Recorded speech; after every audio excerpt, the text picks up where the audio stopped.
Yes, yeah. Give it up for the house band, the Counting Sheeple. You guys rock. Pierre, my man, what's next? Nerd. Hurtful. Oh, that's right, the Rolling Stones thing.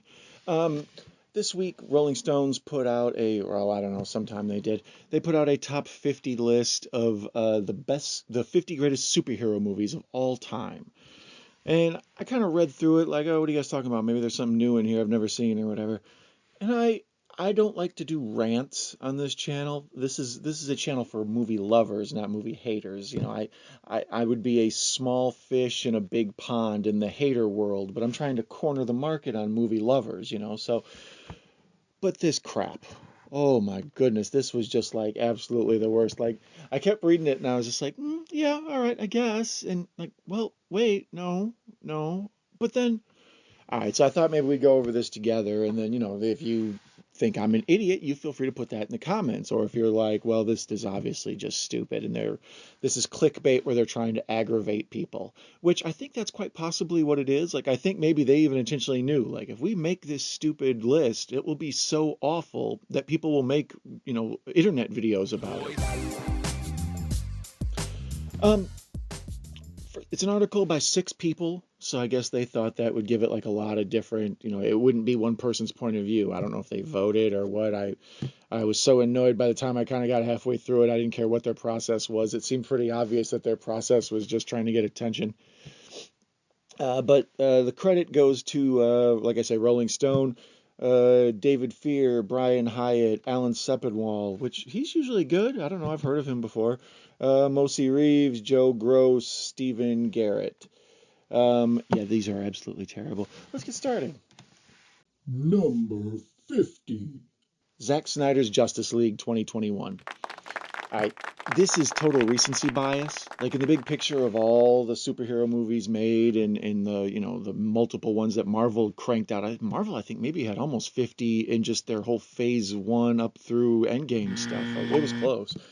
So, the DC movies in general, this one was okay. It was notably interesting because Zack Snyder had made all of these movies for DC, Batman versus Superman, and he had started shooting this Justice League movie, and his daughter had committed suicide. So in that process, he obviously wasn't able to really focus on his job, and they said maybe you should step away, and he said no, I need to focus on this because it's all I have right now. And it's like, yeah, that makes perfect sense. So they let him keep making his movie, and apparently his plan was to do the two-parter, like the Endgame thing. He wanted this to be 2 separate movies, Kill Bill 1 and 2, Justice League 1 and 2, or whatever. But the studio wanted the quick turnaround, and they're also kind of getting frustrated with all the backlash of DC, not performing like they thought it would, and people being against Zack Snyder. So they shot that idea down after he turned in this 4-hour cut, right? And they're like, this is just untenable. So they brought in the dude who made the Avengers work. Nobody thought the Avengers could work because how could you have that many main stars be like the primary characters and have all separate stories and each of them be interesting and then have all of those stories come together at the end? It's a very tough writing task. There's a lot of math involved. So they bring in Joss Whedon because he's the one that made the Avengers work. But at the same time, Joss Whedon was under a bunch of like Me Too fire for like how he'd been treating women on the set and stuff. So they brought him in and made a bunch of reshoots, millions and millions of dollars of reshoots to make a 4-hour movie into a 2-hour movie, which right away, I'm sure they would have made a lot of money if it was 2 parts. I don't know why they were so adverse to that. I understand making prints and sending them out and all of that is more than you would think. So they did have, somebody somewhere did crunch the numbers, and I'm sure they came up with the idea it was best to go this way. But Joss Whedon's came out, everybody thought it was kind of dumb and childish and didn't really work. And then, of course, he just blamed the stuff that didn't work on Zack Snyder. And then everybody said, well, that's crap that Zack Snyder had a rough hand in life. And then he also got, screwed over by the studio, who sort of abandoned him at a time when he really wasn't ready to put up a fight over things. And then, this other dude who a lot of people weren't happy with at all came in and picked the ball up and ran it from the 2-yard line for a touchdown, and then they called the touchdown back, and this metaphor is way off the rails.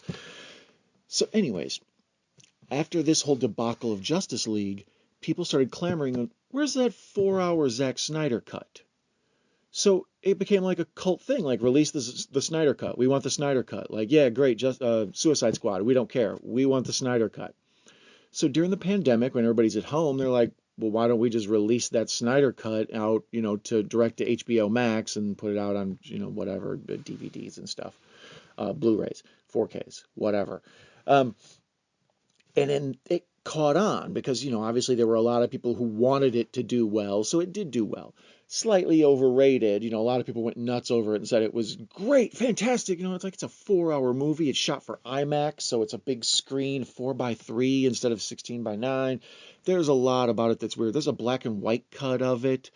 Um, so the idea that it's the 50th greatest movie is for nothing more than just this whole rambling story I told you. It's more, the backstory is way better than the movie itself. The movie itself looks like a PlayStation 3 game.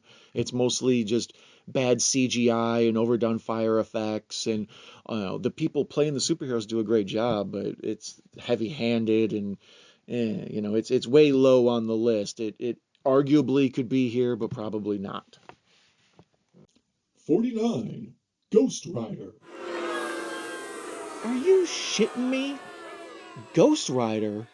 Like, as soon as I saw this, that's when I was like, oh, they're yanking my chain on this one. Ghost Rider's fine.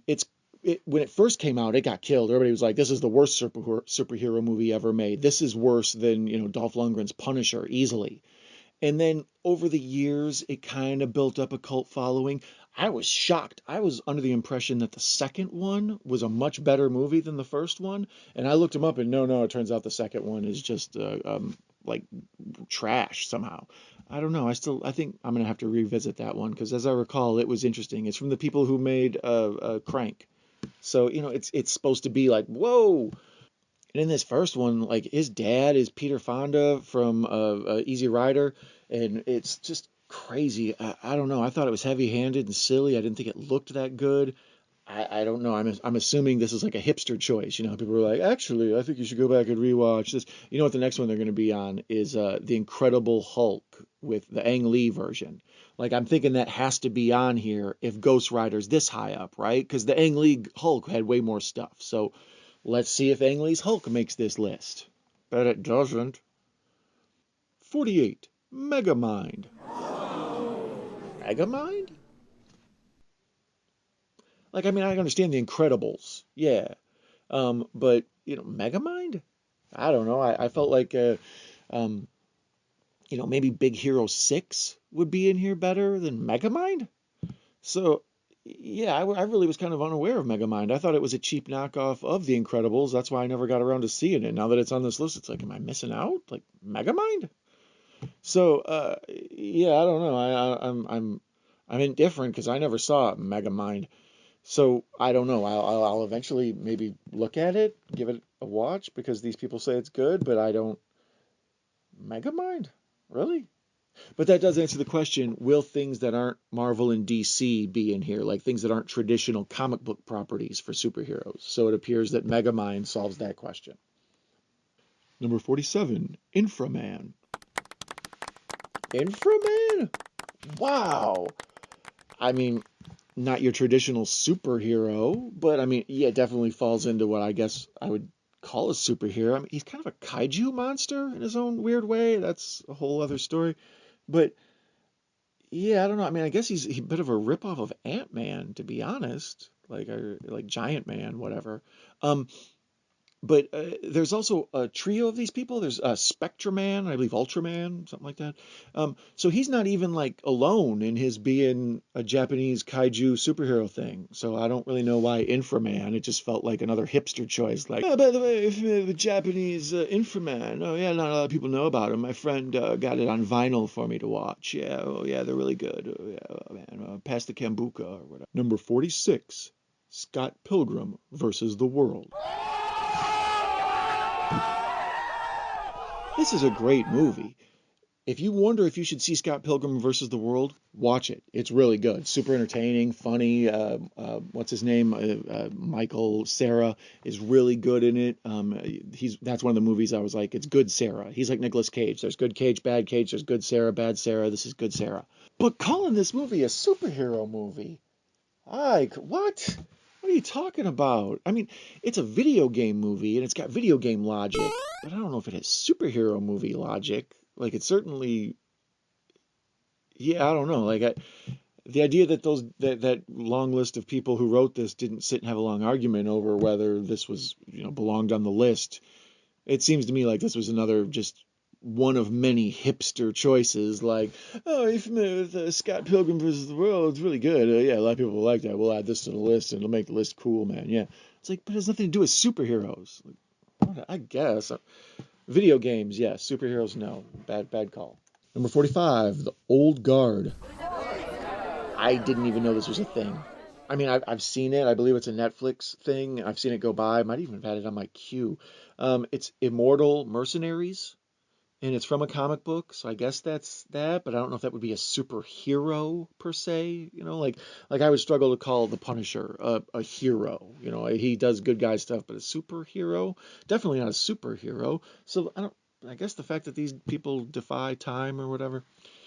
Not familiar with it, can't speak on it. Seems very, very, very high. Although much better than Ghost Rider and the other movies on the list. So we'll see. Maybe I'm overestimating how many good superhero movies there are. Number 44, Batman the movie.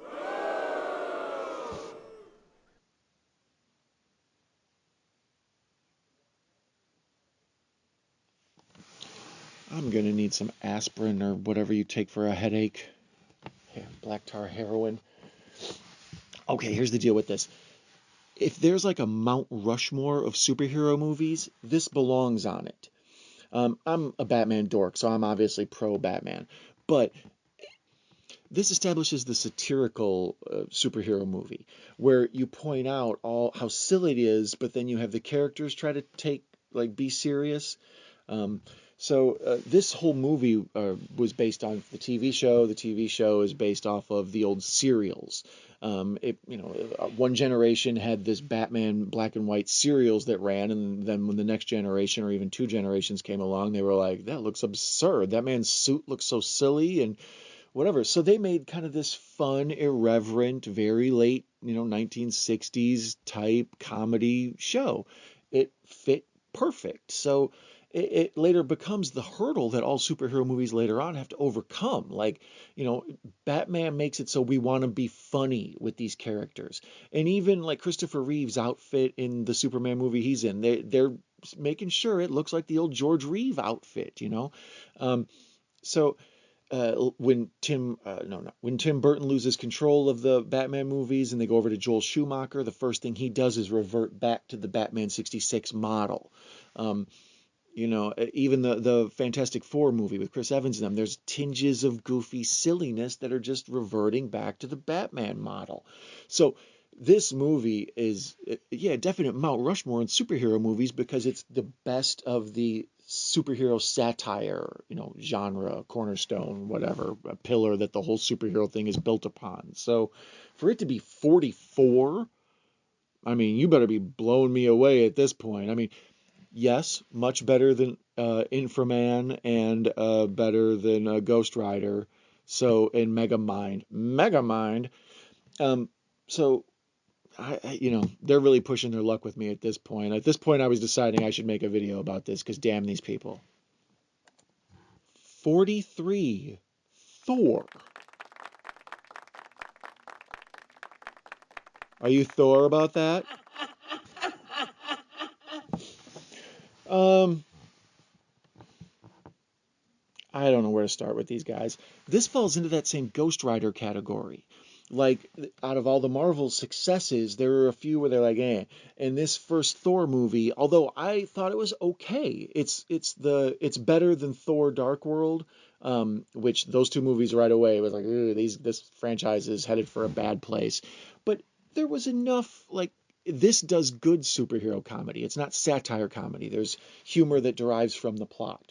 So it's a fun little cute, superhero movie. It's not one of the best ever made. Like um, I think it really was a rocky start to a franchise, especially the sequel. But by the time they get to Ragnarok and now into Love and Thunder and some of these other Thor movies that are coming along, Thor's a legitimate kick butt franchise, sure to make money.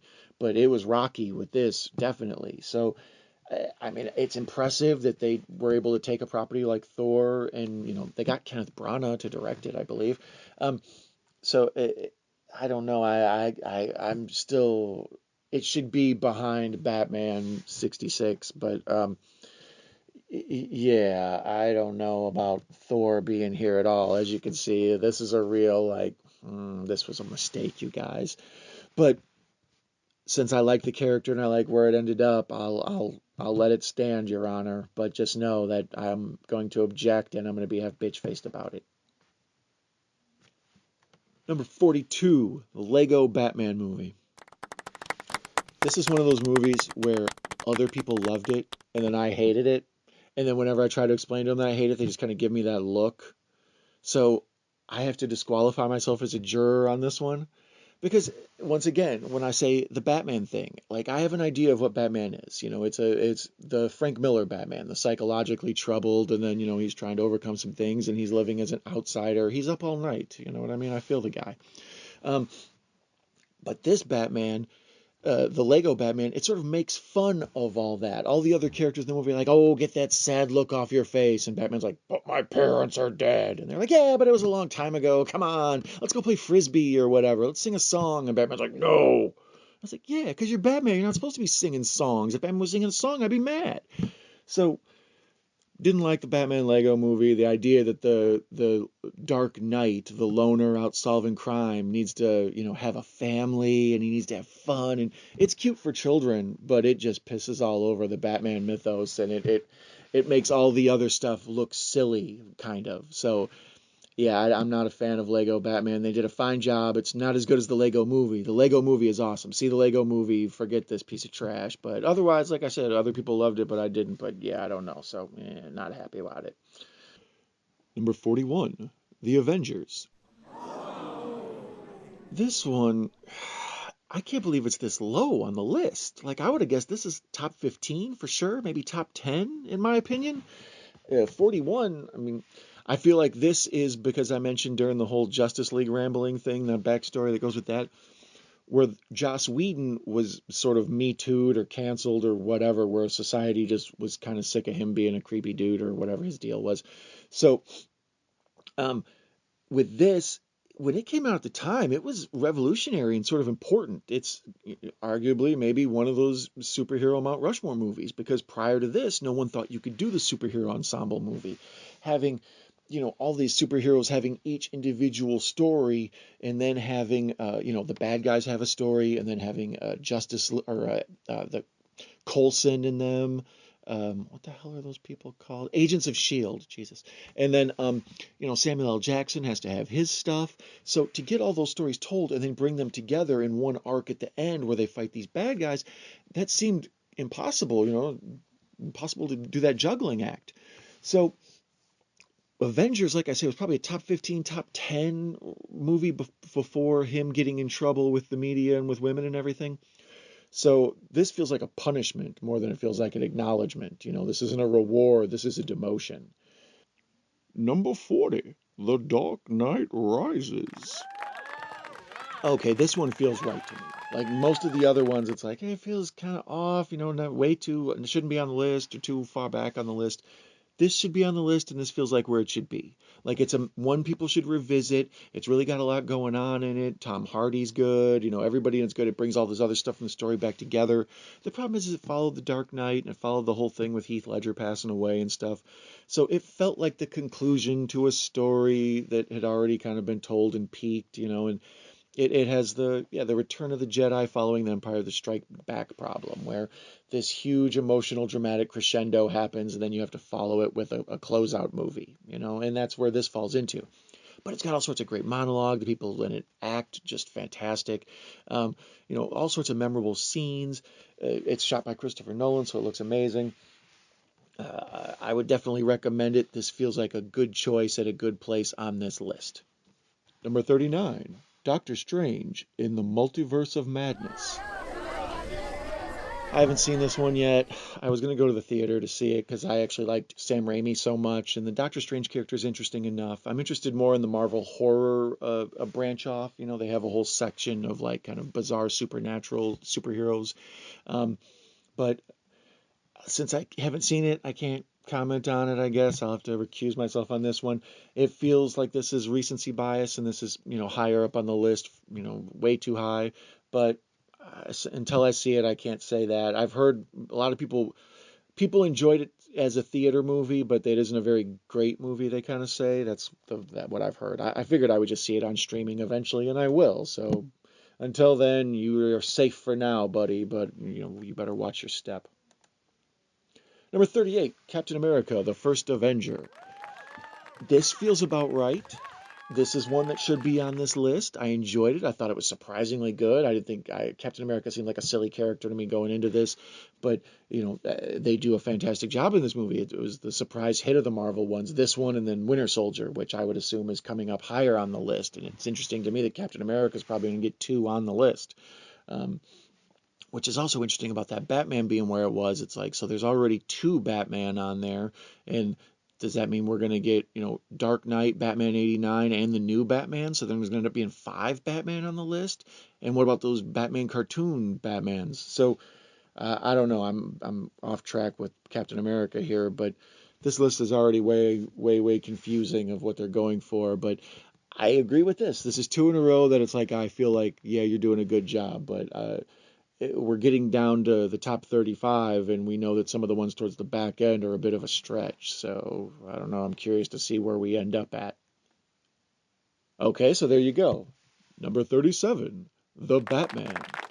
Um, Feels like recency bias once again. This so far has been critically acclaimed. Like as soon as it came out, everybody, critics and fans were like, yes. Now that it's been playing on HBO and people have seen it a bunch, people are still like, yes.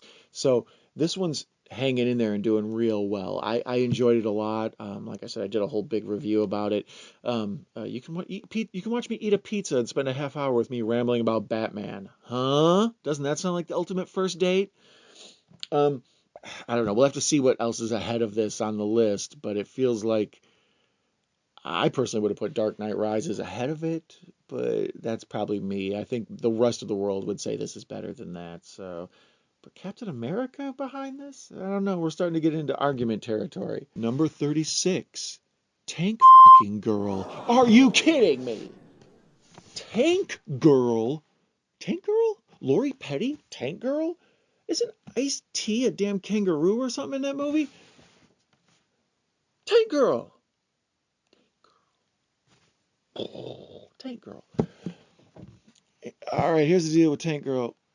It was trash at the time when it came out. People made fun of it. It was considered one of the worst movies ever. It was like Howard the Duck fame. That makes me wonder right away. Is like Howard the Duck going to be on this list now? Because it kind of should be. It's got that same cult classic status that Tank Girl has. Um, but it then found a home on cable. It's in that same category. Like for some reason, I connect this movie to Johnny Mnemonic. Like it's in that same techno noir sci-fi vibe where a lot of people weren't feeling it. Judge Dredd with Sylvester Stallone lives in this same universe. They were all made around the same time. People weren't very impressed. It did damage to the comic book franchise, like the idea of trying to make money off of comic book properties.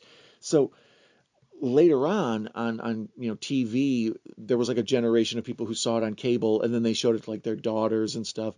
So it kind of became like a feminist empowerment movie, and that's cool. And I haven't seen it in a long time, so maybe it is the type of thing people really have been showing their kids, and they realized it was hidden genius. As like a John Carpenter film. They hated it at the time, and then 15 years later, they're like, Tank Girl, yeah. Makes me wonder if I should go check out Barbed Wire. What have I missed? Number 35, Ant-Man.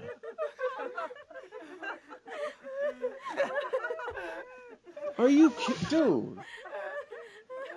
Ant-Man. Ant-Man. Ant-Man.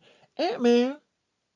All right, Ant-Man was actually surprisingly funny. It's a Honey, I Shrunk the Kids movie. The problem is Honey, I Shrunk the Kids is really cool because they did almost all of that practical, where they build these giant sets to make the people look little and all that. Most of this is done on a green screen, so it's very unimpressive. You can let just anything your imagination come up with can be in this. Um, but they do a great job. The visual effects are wonderful. Paul Rudd, I like Paul Rudd. Paul Rudd, cool. He's a good everyman to me. Um, what's her name? Evangeline Lilly, she's great in it. Michael Douglas is good in it. I have no complaints with Ant-Man. Ant-Man should be in the 40s, not 35. Like, it should not be ahead of that Batman movie. It should not be ahead of either of those Batman movies. Shouldn't be ahead of Captain America. Shouldn't be ahead of Howard the Duck. Um, yeah, I don't know. Ant-Man, man. 35 should be on the list. Way too high. This is dumb. Number 34, The Suicide Squad. This is another one I kind of can't argue with. It feels like the Batman Dark Knight Rises argument. This feels about where it should be on the list. Like, it's a good superhero movie and it's very enjoyable. It's so much better than those other Suicide Squads. That first one is mediocre, okay. It steals so much from Ghostbusters. I don't know why they did that. But then the Harley Quinn, or the Fantabulous Emancipation of Harley Quinn, what's it called? Birds of Prey. That thing, whew, that movie was awful. That was another one that some people were like, it's not bad. I was like, no, it's awful. Absolutely awful. Um, uh, I don't know how they talked James Gunn into making this Suicide Squad follow-up after those previous ones, but they did, and thank goodness they did. James Gunn's the guy that did the Guardians of the Galaxy movies. So we're still not to them, which means I think they're in the upper half of this list then. Um, This is relatively recent, just like all those other ones, so I feel like it's recency bias. Like, I mean, we're the top. We've done 16 of them so far, and how many have been over like the last 2 years? So yeah, this feels both like oh, did you know, Inframan, as well as the I saw Doctor Strange the other night. Oh, okay, put that on the list. That seems to be where this list is shaping up. However, don't let that tarnish your opinion of the Suicide Squad. It's great. If you like those Guardians of the Galaxy movies, but you wish they were more like violent and like extra wild, this is, yeah, you'll be super happy with it. So, Idris Elba, surprise, surprise. And that shark steals the show, man. Yeah, so see the Suicide Squad, and, since I'm so enthusiastic, since I'm so enthusiastic about it, I can't really tell you to, miss it. Uh, Definitely check it out, but feels like it's just on here because it's new. Number 33, Blade 2. This is a superhero classic, and I was just complaining they weren't including more older stuff. This is a building block to superhero movies. Um, when Blade 1 came out, it was kind of had that same Matrix vibe, but it had the superhero thing. The Blade 1 is the first superhero movie that makes the superhero from the comic book way better. Those X-Men movies do a good job with that too, where they go from the yellow spandex onto like something more contemporary, something that looks more friendly for film. That's what I was complaining about, how, the old Batman and the old Christopher Reeve Superman, they're sticking to that ridiculous leotard look where the superhero shows up and you're like, you don't look like you're going to be able to do anything. When these people show up, they look scary as hell. So Blade is kind of important from the superhero genre because of that fact. Like, he cooled the superhero movie. Like, they weren't cool before this and X-Men. Um, Blade 2 is directed by Guillermo del Toro, so there's all these really cool special effects. There's like these Nosferatu vampires with like the crazy bites and stuff. So it takes a big jump up in effects from the first one. The first one, that's the big complaint, is the effects sucked. And this one, the effects are much better. They're still dated. Out of the Blade series, this is by far the best one. Blade 3 is just insane. By that time, I don't know what to tell you about Blade 3. It's probably going to end up being number one on this list. Number 32, Unbreakable. Wow, a surprise one. I feel like when they read the Oscar and they're like, and the winner is Bill and Ted's Excellent Adventure, and everybody's like, whoa. That's how it is with Unbreakable. Um, I can't argue with it. I think it's a great movie. I enjoy it as a superhero movie, like as a telling of the Superman story, more so even than Man of Steel.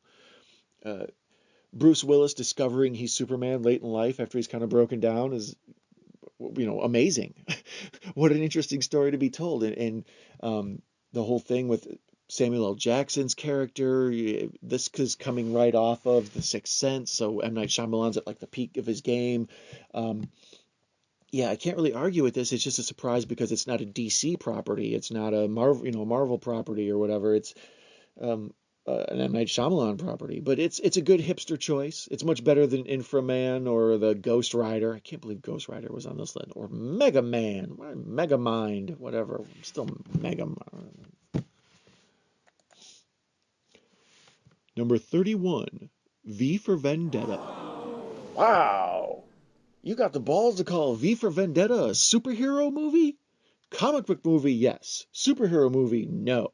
But if you're going to do comic book movie, where's Road to Perdition? Where's History of Violence?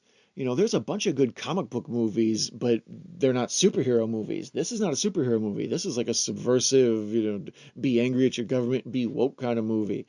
So the idea that they put this in here feels like the same old thing. The only reason to really even see this if you're a superhero fan is just so you totally know where those masks come from that you see people wearing the Guy Fawkes deal. But other than that, it is not a superhero movie. It's got no business on here. Go to the back of the line with Megamind. Number 30. Shang-Chi and the Legend of the Ten Rings.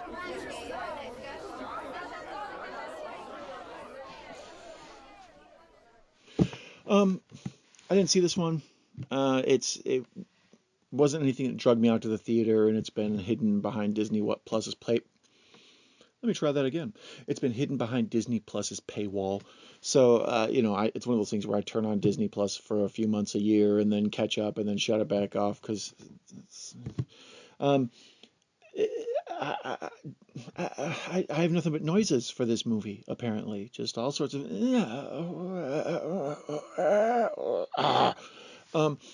It didn't do amazing in the American market. It did very well in the Chinese market. It feels like a throwaway Marvel movie, kind of like The Eternals, or what was that show, The Immortals? Or do I have that backwards, where the show was The Immortal and the movie was The Eternals? Whatever. That thing, it feels like it's in that level of the Marvel movies. It's not anything important to my knowledge that you need to see as a linchpin to other stories or whatever. I think there is other stuff, of course, there always is. What am I talking about? But I think, I don't know. I'm not trying to diminish this movie. From what I hear, it was decent. Um, but for it to be in the middle of the top 50 list, it feels like it's just kind of being put here because of the Chinese market thing. Like I feel like maybe that's why Inframan was back towards the back, is like we need something for the Japanese market. So, if you're going for diversity in your list of best superhero movies ever, yeah, I guess this should be on here.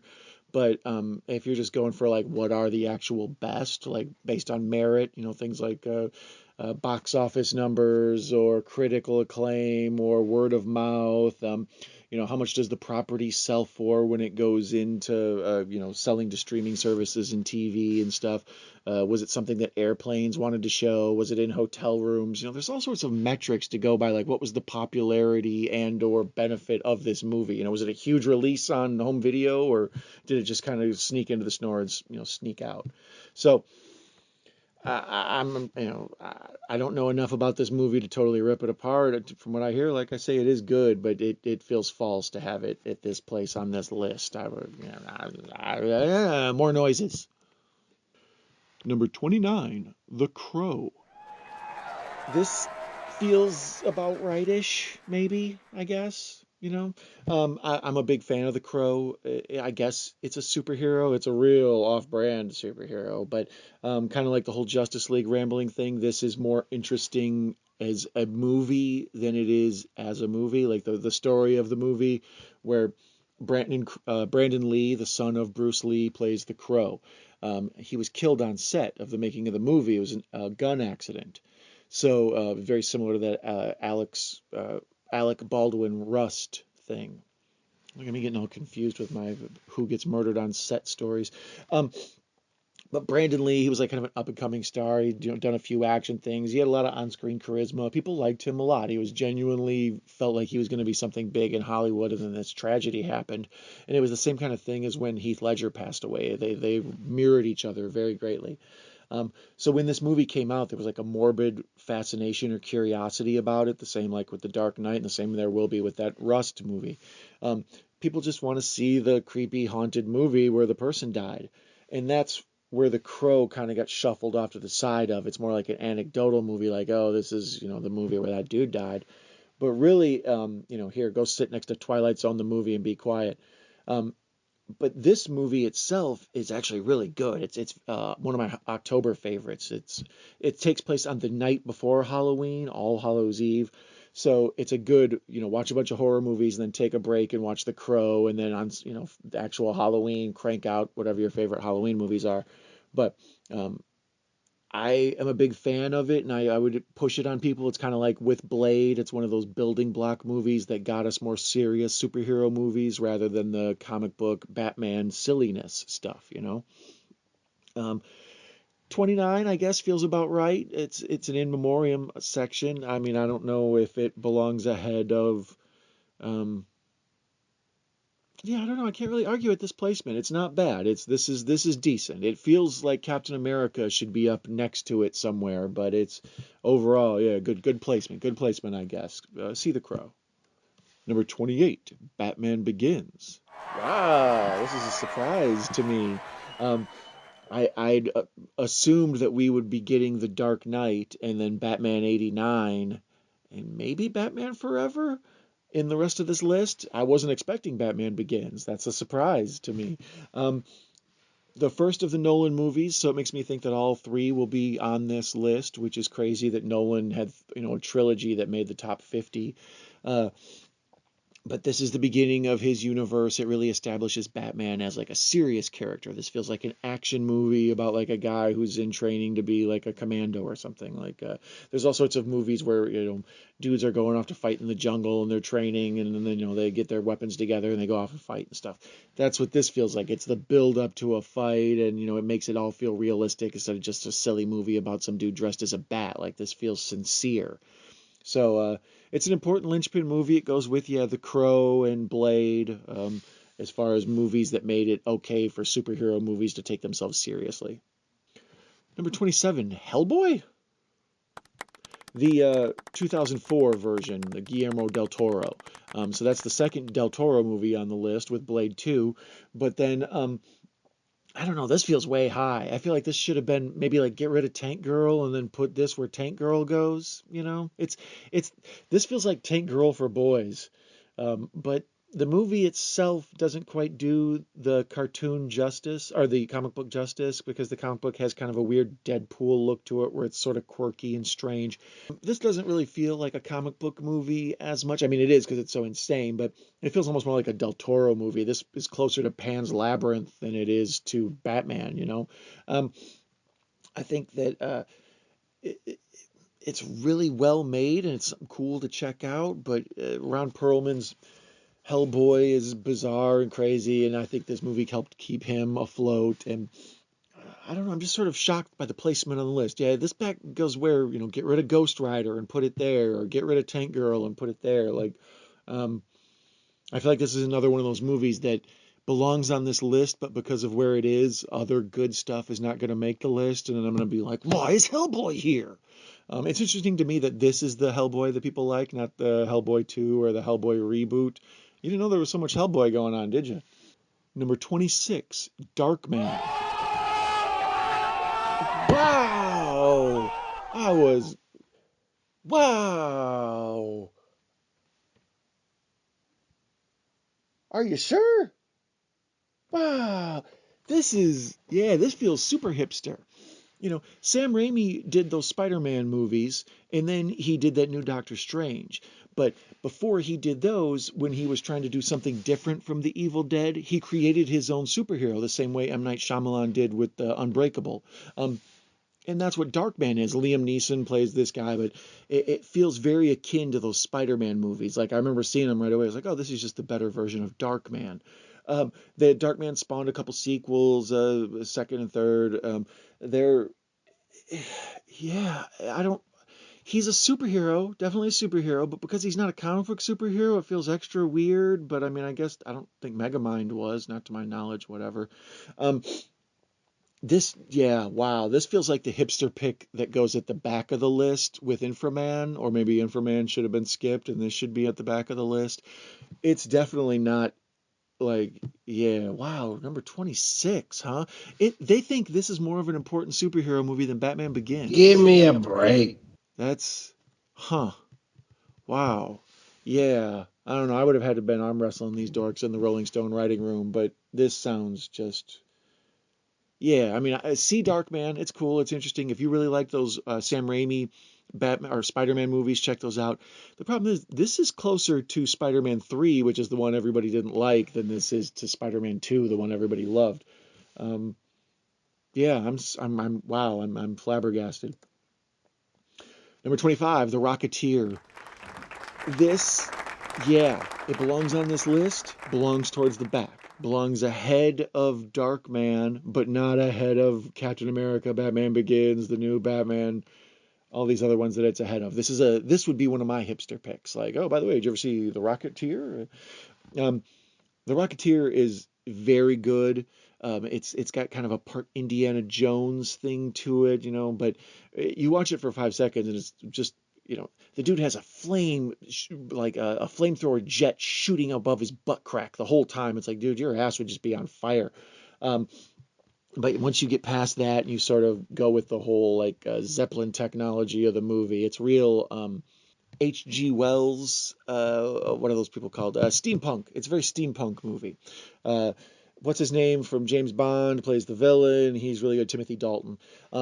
This is a Disney property, I believe. So sometimes it would play like on the Disney Channel in the free Disney weekend. So I've caught it several times. I haven't seen it in years, but every time I watch it, I just remember it's like, yeah, this has a real Indiana Jones adventure kind of 1930s and 40s serial vibe to it.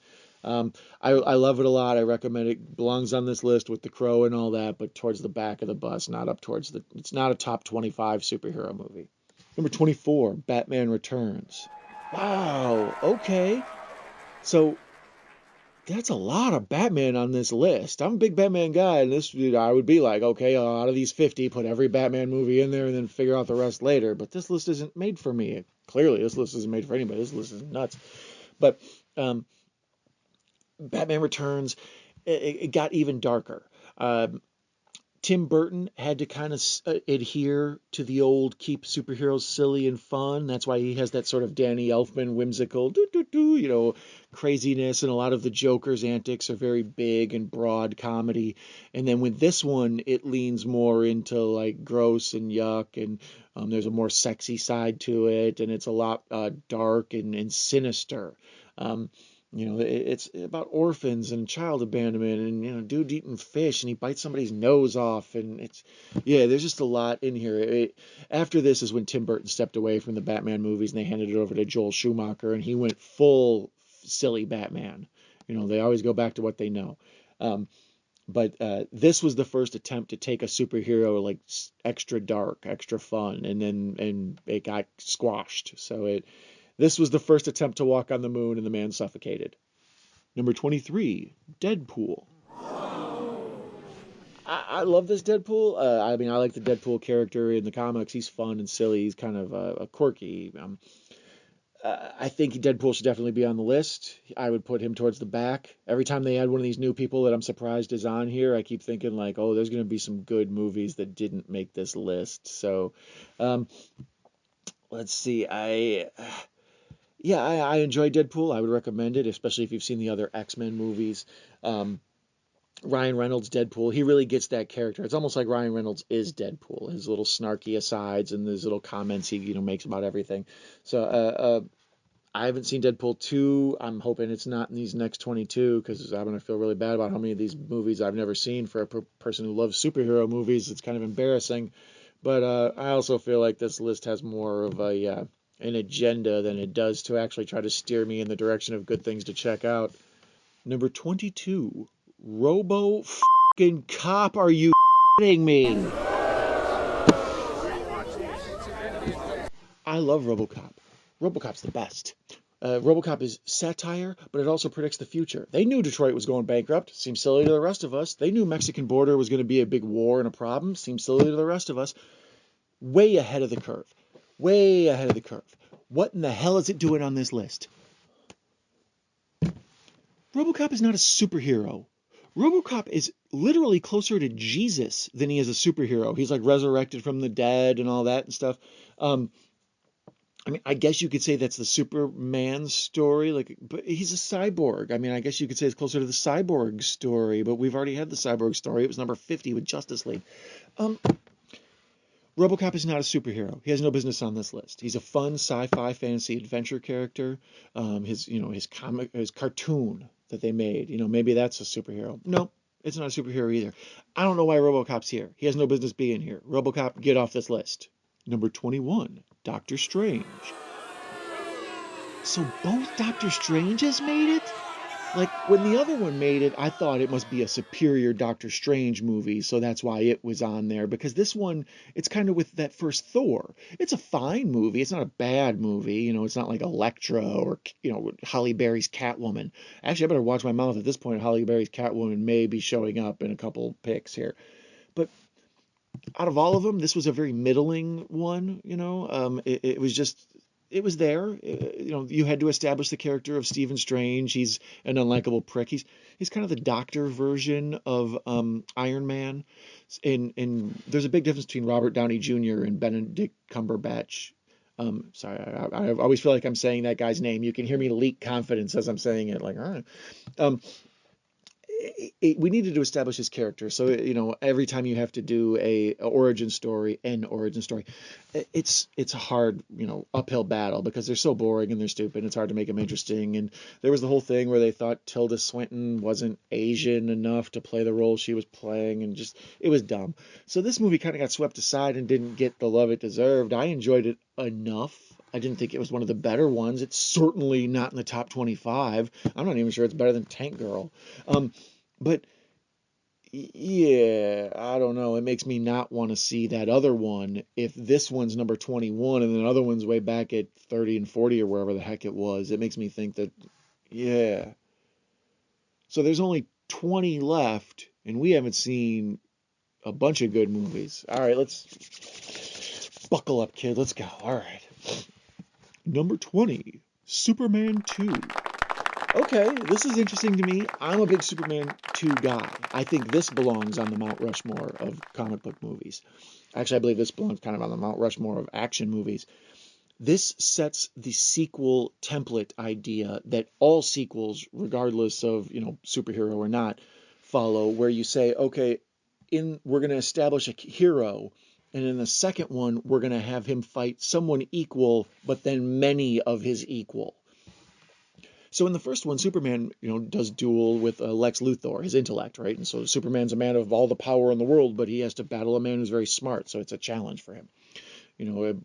Big and brawn equals dumb. That's what the world teaches people. So obviously, if you establish Superman as smart, he's super. But then in the Superman 2, 3 other Supermen come and land, well, super people. And then we establish Terrence Stamp as Zod. He's kick-ass. He's one of my favorite villains of all superhero movies. He's great. Kneel before Zod. And that's why they ended up bringing Michael Shannon for Zod in the Man of Steel stuff, because Zod is such an amazing character, pretty much established from this, not from the comic books. The comic books rode off the power of the Superman 2 movie, not the other way around. Number 19, Batman, Mask of the Phantasm. Wow. I'm surprised this is okay. Well, when Megamind was up front there, that I should have known that this was open to comic book or cartoon comic book movies, but I wasn't expecting this to be here. And then if this is here, I feel like a bunch of those other movies that made the list should have probably have been bumped off. DC has a whole series of these cartoons that feel like a comic book, but aren't quite a comic book. But they're real good to put on when you just need something in the background, and they're interesting to watch. And I often catch myself sitting down and getting into what's going on. They have great voiceover actors and lots of really good performances. I would think that if this is on here, where's Sub-Zero, which is the ice, Mr. Freeze story. It's it retcons his whole origin story, and it really establishes that character as someone more than just puns. Also, where is The Dark Knight, the Frank Miller? They did part one and part two. Those cartoons are really good. Under the Red Hood is good.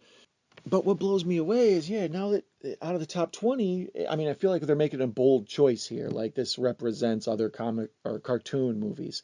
Um, the show is great, and you kind of need to have the show represented. You know, that Kevin Conroy Batman is one of the better Batman there is in history, so, have it represented. I'm still just kind of blown away that this cartoon movie is stuck in here. But yeah, I can't argue with it. It's an incredibly important movie as far as superhero movies go, and it's one of the better ones. Most people can't argue that it's not one of the key ones there are. So I guess good. I would assume it should be back on my list. It would be farther back, but other than that, I can't argue with it. 18, Captain America, Winter Soldier. Wow. Okay, see, I would put this in the top 10 superhero movies. This bumps it forward once again with taking comic book movies seriously and having, important plots. Like, because of the drawings on the front, people assume all comic books are kid stuff. And then when you get inside the pages, there's a lot of crazy, salacious, subversive stuff that talks about, the government and society and all these things. And they just kind of hide in there.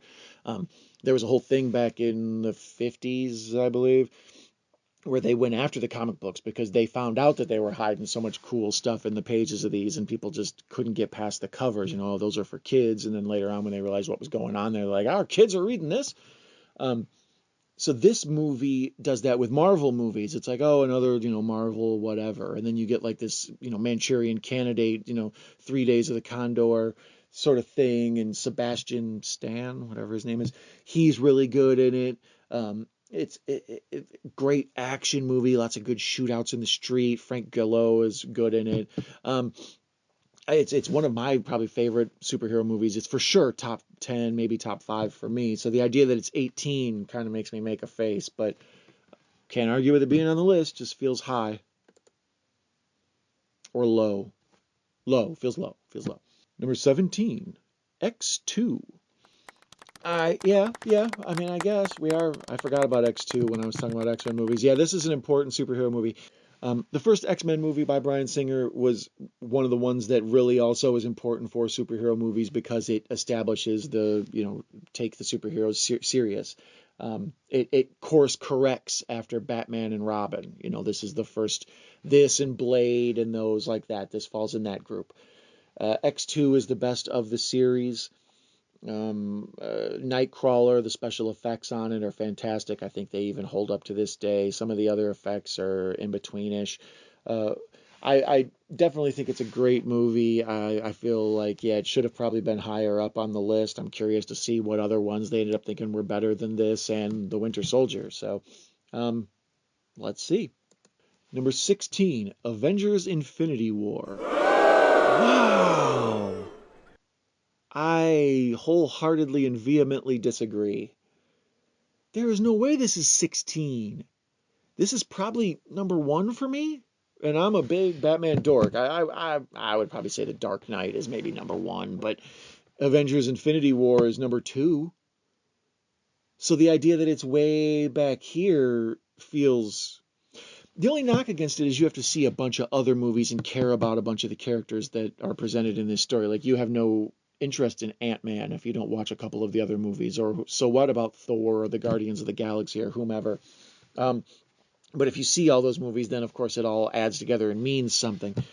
So that's my only knock against Infinity War. That's nothing that keeps it from being a 10. It's arguably a perfect movie otherwise. It's a lot of CGI, but as far as emotional, rewatchability, entertaining, you can jump in at various points. Yeah, no, the idea that this is this far back, you better knock my socks off with the top 15. Number 15, Guardians of the Galaxy. All right. This is an emotional one here for me. I agree should be on the list. I agree should be high. I agree is an important superhero movie because of it starts to crack the code of how do we tell the superhero movie as serious, like was the previous problem, overcoming satire and now taking it, like it's an action movie and it's meant to all be sincere, but then also infuse human or like humor into it without undermining the tension of the story. And that's what this does perfectly. it manages to make you care about the characters and care about the outcome and feel like people could die and that there could be serious results in the stuff that they're doing. However, the raccoon, the tree, all of it, I am Groot. It's great. So I love it and it's wonderful. It's the stepping stone that makes that Suicide Squad movie that I enjoyed so much and recommended later on the list. So I can't really argue with it being here. It just shouldn't be ahead of Infinity War. That's insane. And it shouldn't be ahead of Winter Soldier. So yeah, I'm really wondering what's still coming in the top 15 here. Number 14, Spider-Man. Wow, this Spider-Man? I would have thought Spider-Man 2.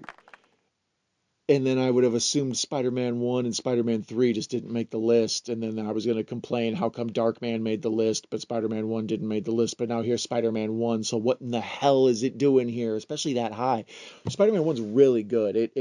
Willem Dafoe's acting in it is great.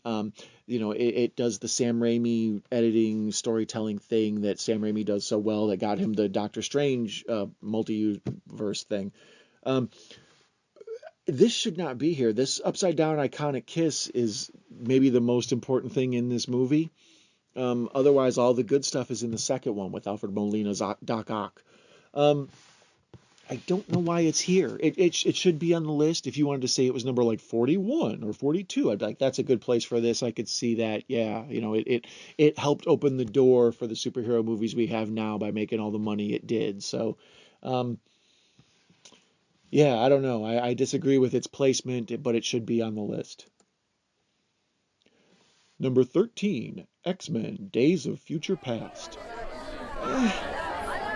Should be on the list, should not be ahead of X2, should not be ahead of Infinity War, should not be ahead of... It shouldn't be ahead of even, like, a lot of the movies on this list. The Captain Americas, the... Very good movie, belongs on the list, back in the 30s. Because of its ability to take... It reboots the series while it's like what do they call it? A soft reboot. It takes the old X-Men and it keeps it alive, but then it gets this new X-Men, and then later on they put the two together, and yeah, you chocolate my peanut butter, man. I enjoyed X-Men Days of Future Past a lot, but yeah, it should be in the 30s, not or the 40s, definitely not number 13, and not ahead of Infinity War. That's just stupid. Number 12, Spider-Man Homecoming. This got Spider-Man centric real quick. Like, it was all about Batman before, and I was like, they're overdoing it with the Batman. But now they're overdoing it with the Spider-Man. Tom Holland is my second favorite Spider-Man. As far as the live-action Spider-Man goes, he's the best one. He looks age-appropriate. He looks like he can fight. I enjoy him the most. I don't know why this is number 12. This should be like number 27 or something. But very good, should not be this high. I don't know why it's here. It doesn't even, like the other ones you make the argument like political reasons, like, oh, we need representative of China or something, so should have that. But what do we need, a representative of white teenagers? This whole list is a representative of white teenagers. Number 11, Iron Man. The first Iron Man was a real big deal.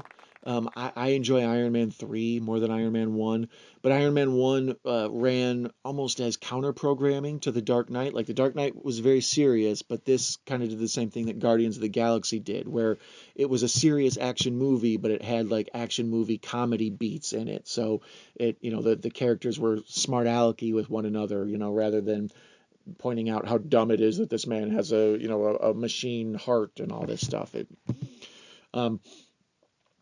Jon Favreau's first attempt at making a Marvel Universe movie is a massive home run. I really, really, really like this movie. It should be like number 23 or number 21 or something. It doesn't. Number 11 feels way high to me, but it's not better than Infinity War. It is not better than Infinity War. Number 10, The Incredibles. Okay, when I saw Megamind on this list, I had a feeling that this was going to be here. I thought Big Hero 6 might be here too, so I'm assuming this will be the last of the cartoon superhero movies, unless those Dark Knight movies end up in here, the Frank Miller 1 and 2. Yeah, Incredibles, I guess, is a top 10 superhero movie. It feels kind of stuffed in here, but I would think that I can't argue with it being here. Top 10 sounds about right for Incredibles, and it's at number 10. So this is kind of good placement. All right, you're going to get a pass on this one. Good placement. Number 9, Wonder Woman. I enjoyed Wonder Woman a lot. I thought Gal Gadot or Gadot or whatever. I hear everybody pronounce it differently. Whatever her name is, Gadot, potato, patata, do. She did an excellent job. She steals the show in it. They just remake that Captain America movie that's back at like number 30 or whatever, that first Avenger. Instead of World War II, this is World War One. The coolest part in the movie is where they explain what no man's land is in the bombing section, and then Wonder Woman walks through it. Okay, duh, she's not a man. But the movie has to make sure she's no man. Like, so at times it just clubs you over the head with its stupidity. And then the third act falls apart. She just fights this ridiculous CGI fire monster, PlayStation 3 villain. But other than that, the fish out of water story, old boy Chris Pine does a good job. They make Wonder Woman, who's pretty much a dumb character, into a really cool, strong character. Her film representation, she's not just TNA like Linda Carter. Like Linda Carter was kicking all the butt, but she was pretty much just more hot than anything. Gal Gadot is very pretty. She has like an elegance to all. She's like a supermodel kicking butt or something. She feels like a princess or whatever, a warrior princess, like she's supposed to be. So it works. I like this character and I like her. 9 feels a bit high. It should not be ahead of Infinity War. I can't argue with 9. I just can't understand how it could be ahead of Infinity War. That feels wrong. Number 8, Thor Ragnarok. Yeah, Thor Ragnarok kicks all the butt. I love it. It's hilarious. It's from the guy who did Flight of the Conchords and What We Do in Shadows. Tiki Wahidi. I'm sorry, I just massacred that terribly. It's been a long list. This is the same thing I kind of mentioned with Guardians of the Galaxy and the Suicide Squad. It figures out how to take a serious movie with stakes where you're concerned about the characters and infuse a whole bunch of humor that doesn't mock. Like, I guess my issue with the comedy in the superhero movies is when they make fun of the character and then by proxy make fun of the audience. Like, it's saying, hey, you're so dumb for watching this. Look how stupid all this is. As where something like Thor Ragnarok's like, no, this feels like almost like a British TV show or something. It's very witty and funny. The dialogue is just incredibly good. This is more akin to Shaun of the Dead than it is to, the old Adam West Batman. Number 7, The Dark Knight. Wow, number 7? Number 7? Way wrong. Way wrong. I don't even know what the other 6 are, but yeah, way wrong. Way wrong. What's number 1? I bet number 1's gonna be like The Passion of the Christ or some crap. No, that's a garbage pick. Number 7. It's for sure a top 3. To me, it's maybe a top 1 or 2. Yeah, I would say top 3 for sure. No matter what, under almost any occasion, it's a top 3 superhero movie because it's a big time movie. You know what I mean? Like it's up there with some of the best movies ever made, not just the best comic book movies ever made. So the idea that it's back here at 7, this feels like a contrarian, like I say, a hipster pick. There's a bunch of hipster picks all over this list. That's mainly me arguing with them and their like hipster sensibilities of look at me for this clever pick I am, how smart and cute I am. That's how this feels. Is screw you. This is not smart and cute. This is stupid. But there's only 6 left. My allergies are killing me. Let's see here. What else could there be? We still need Batman 89. Okay, let me see what we got. Oh, number 6, Spider-Man Into the Spider-Verse. When The Dark Knight was number 7, my brain immediately clicked on and went, oh, well, then it's going to be Spider-Verse as number 1, because Spider-Verse is just a great movie. It's cartoon, so that's going to be alienating to some of the audience. The animation is great, so if that's going to bump you out, just see it to see the art. The art is great. The story itself's cool. You get to learn who Miles Morales is. Miles Morales was a Spider-Man that came along after Peter Parker, so most of the old heads don't even know about Miles Morales. So it's a good movie to learn about him. Ties all the multiverse stuff together, helps you understand where Marvel's taken the Marvel universe with the multiverse stuff, with the Doctor Strange and all that. I can't believe it's number 6. If anything deserved to be ahead of Infinity War, it would be Dark Knight and Into the Spider-Verse. Like those would be probably my top 3. Um, I was hoping for like a dark horse, like Dread, to be in here, not the Sylvester Stallone one, the Carl Urban one. I wanted that to be in here, and right now with only 5 left, I don't know. I don't know how we're gonna pull this off. It seems to me like there's gonna be some real ones worth arguing about coming up. Number 5, Superman. Wow, the 1978 Superman, huh? See, we got down to these top ones, I had a feeling this was going to show up here because generally this is considered better than Superman 2. I enjoy Superman 2 a little bit more because I like the 3 villains more than I like the ending of Superman 1 with him making the Earth, go backwards or whatever. Christopher Reeve was a revelation in this role. He was, when you take George Reeves and you take the guy who played the old Batman in the serial and stuff, and Adam West and everything, prior to the dude in the suit was very unimpressive. So now a dude in a suit is suddenly impressive. Like Christopher Reeve looks like a dude who might be able to fight, and even though he's wearing a leotard, it looks like he can, he looks formidable. I think this was a huge landmark movie. They got Marlon Brando to be in it, and that gave it gravitas, and people took it seriously, even though they knew Marlon Brando was just out for a paycheck after The Godfather and all that. I feel like this is too high. It's a top 10. Is a like, oh, what's a good superhero movie? Is that first Superman? Check that out again. But to put it in the top 5 of all time, especially ahead of Infinity War, especially ahead of that newer Wonder Woman. That newer Wonder Woman isn't great, but it's a better movie than this first Superman. This should be a top 10, maybe top 20, but definitely not top 5. Number 4, Avengers Endgame. No. This is Return of the Jedi being better than Empire Strikes Back. What are you talking about? No, Avengers Endgame can't even be watched without Avengers Infinity War. All right, it's the conclusion to another thing that was already a better movie. Once you see Avengers Infinity War, you will want to see Endgame because it leaves you on a cliffhanger. So there is an anxiousness waiting for this movie, and maybe that seemed important. It also feels this is super recency bias. I've been complaining about that this whole list. All of this list is made after like 2018. It's ridiculous. I don't know. I totally disagree with this. Avengers Endgame is a good movie. It's not better than Avengers Infinity War, and it's not better than Avengers, the first one. This belongs on the list, but back in the 40s or the 30s or whatever. Flip-flop all of them. Put the original Avengers where Avengers Infinity War went. Put Avengers Infinity War where this one goes, and then put Endgame back where that other one went. I'm sorry, you don't have to do that. I don't know why I'm making you move stuff around for me. That's not your job. I apologize. Number 3, Logan. Okay. See, I had forgotten about Logan. I'd been distracted by the other 2 X-Men movies, and this is the best of the X-Men movies and the best of the Wolverine movies. I don't know. It belongs up there with those big 3 I mentioned before, the Spider-Man Into the Spider-Verse, the Dark Knight, and then the Infinity War.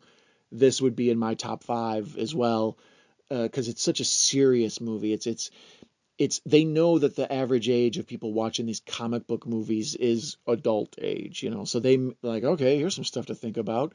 And it deals with, being a parent and getting old and Alzheimer's disease and, the migration issue in America with illegal immigration, and just, it taps into some heavy duty stuff.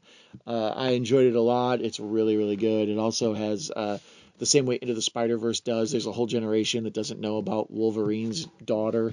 So this movie kind of teaches you about her and that transition of characters into the new superheroes that are out and stuff. Fantastic, fantastic movie. Couldn't recommend it enough as far as superhero goes. As far as any old action movie goes, if you're familiar with the X-Men lore, you'll love this movie. You don't need to see any of the other ones, but I don't know. I can't totally argue, but I want to. Number 2, Spider-Man 2. Wow, okay. All right. Yeah, I told you Spider-Man 2 was better than Spider-Man 1. And I'm surprised that this is here. I mean, everybody loves this movie, and lately it's gotten a big resurgence because of him being in the Spider-Man, no, whatever that new one is called, um, that one. Uh, it- yeah, I don't know. I don't understand. Um, I would. This needs to be a top 10, maybe a top five superhero movie. Number two feels really whoa. It's not better than The Dark Knight. It's not better than Infinity War. I love this movie. I think it's great, but it's personal. I don't think it's better than Suicide Squad or Thuathatha. It's not better than Suicide Squad. It's not better than Thor Ragnarok. It's not better than any of them Batman movies. It's I'm not sure it's better than Batman Mask of the Phantasm. I don't know. I have issues. I mean, it belongs on the list. It belongs high up on the list. I believe something that you should like bow down to and give respect to. But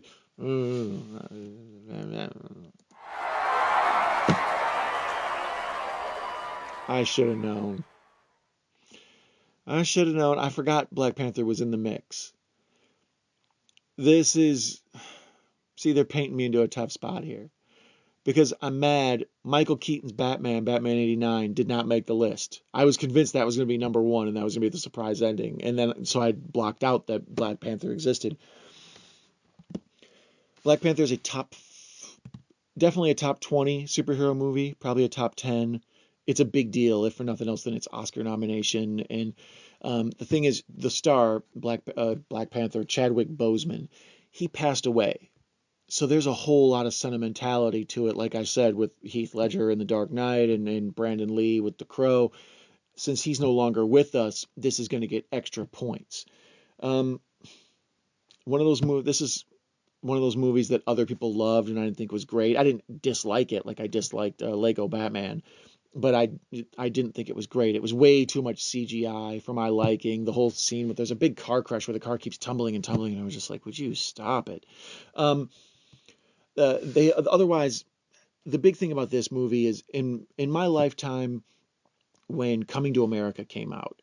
It was one of the few times that black audiences were treated to a movie where black people weren't all criminals and pimps and in prison and living in the hood. It was no, they were treated like they were respectable people of stature and people to be treated seriously and respected. And that's what Black Panther did for this generation. Like there were people who were just so excited to see a movie with a primarily black cast that wasn't all about like, wasn't taking place in a project, wasn't a remake of The Wire or whatever. So because of that, Black Panther is super important for a sociological reason. Like, out of all these hipster choices, I agree with this one the most. It just shouldn't be number one. It's not the best superhero movie ever made. Um, it's not better than The Dark Knight, which deals with George Bush's overreach of surveillance. It's not. So there's a lot of big deal superhero movies going on. The Winter Soldier questions whether or not when the Allied forces defeated the Nazis, if we just became the Nazis. There's a lot going on in there, man. So as where the Black Panther is just like, hey, black people deserve to be treated with some damn respect and not treated like, lesser thans. They should be treated as, if not equals, shown to be superior, like the Black Panther is. And that's why it deserves all this consideration and love. And you even see, like, I'm dancing around making sure I don't crap on it because I did love the Black Panther. I thought it was an important movie. It's just the movie itself was, yeah, it was about as good as Wonder Woman, maybe a little bit less than Wonder Woman. It wasn't the best ever. But all right, so that means, yeah, that Carl Urban Dread didn't make it. My Howard the Duck didn't make it, which I'm very pissed about. Um, Yeah, the no Batman '89 blows my mind. I would think Batman Forever should have probably been on the list somewhere around here. If you were going to do these self-branded, like original creation superhero movies, like Unbreakable, how come Chronicle wasn't in here? Like Chronicle, I thought was pretty good, maybe because of found footage, but it's the only found footage superhero movie.